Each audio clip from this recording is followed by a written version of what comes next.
Welcome to your Daily 5 for Tuesday, May 7th, 2024.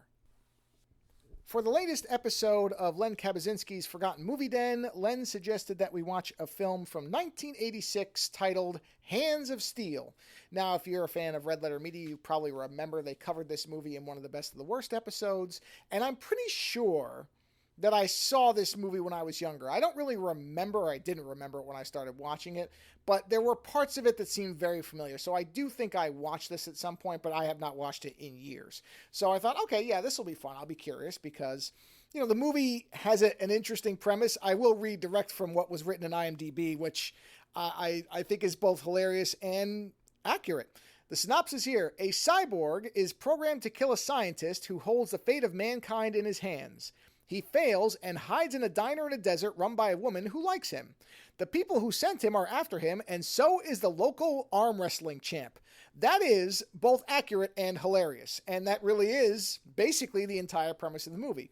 This is a low-budget film that is taking at least some elements of the Terminator, and there was another movie that people referenced that I think was actually a very good one, but I can't remember what it was.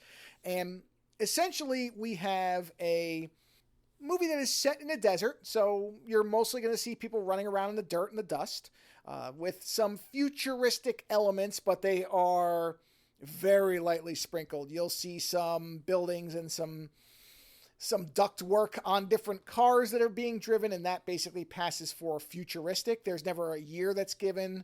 It honestly doesn't look like it isn't 1986. There's some shots in the beginning that look like they are quite clearly of New York City homeless population from that time.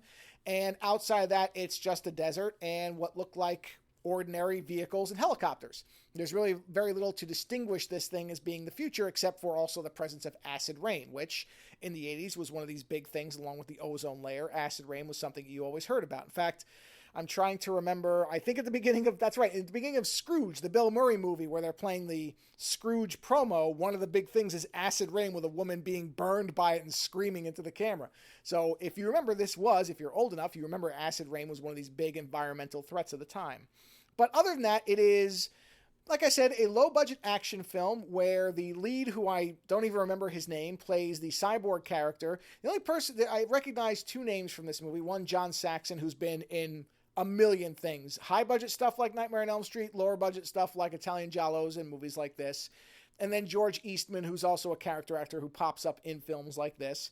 The lead actor, I think they mostly got him because he was in very good shape and could be a convincing cyborg with a lot of muscles. He's perfectly fine in the role. It doesn't require much of him. And the movie overall is a very entertaining 90 minutes. It will go by. There are some nice action set pieces. There are a couple car chases. We get a lot of helicopter action, which unfortunately did result in the death of one of the actors because there was a helicopter accident that killed the pilot and the actor. But you do see them flying around.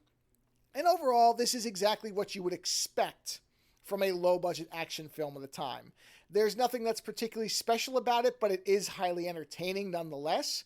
I actually think, and I'm going to suggest to Len, that a much better version of a movie in a similar vein is one I reviewed a while ago called Neon City with Michael Ironside.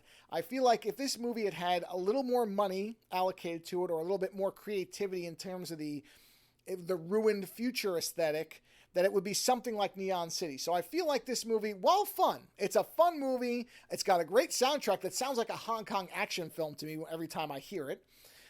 When it popped up in the movie, I kept thinking, oh, this reminds me of like a Cynthia Rothrock or a Hong Kong action film from the early 80s, but it's in this science fiction action film.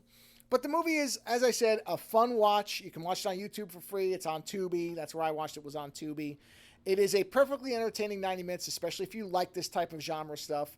It's a good time. Like I said, the only thing I got to the end of it, and probably only because I had seen Neon City, there's ways this could have been just a little bit better. And I wish they had, and it probably was budgetary, I wish they'd had just a little more money to do a couple of more things in a more fun way. But as it is, again, if you're a fan of this type of film, and if you're watching the Forgotten Movie Den and you're listening to these types of reviews like Neon City and this type of stuff, you probably are, then you're going to have a good time with it.